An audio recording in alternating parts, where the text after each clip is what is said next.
Hello বন্ধুরা, আজকে আমরা বানাবো কাঁকরোলের পুর। আসুন স্টার্ট করি। প্রথমে আমরা কাঁকরোলগুলোকে ভালো করে ধুয়ে নিয়ে এরকম হাফ করে কেটে নিয়ে প্রেসার কুকারের ভিতরে দিয়ে নুন আর জল দিয়ে বয়েল করতে দিয়ে দিব।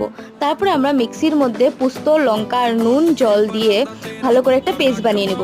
কাঁকরোল বয়েল হয়ে গেলে কাঁকরোলগুলোকে এরকমভাবে উঠিয়ে নেব আমরা।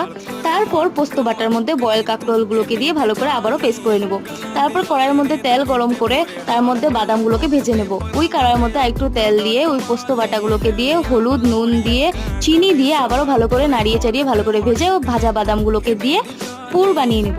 তারপরে আমরা একটা বোলের মধ্যে বেসন, কর্নফ্লাওয়ার, নুন, হলুদ, কালো জিরা, একটু জল দিয়ে এরকম একটা ব্যাটার বানিয়ে নিব।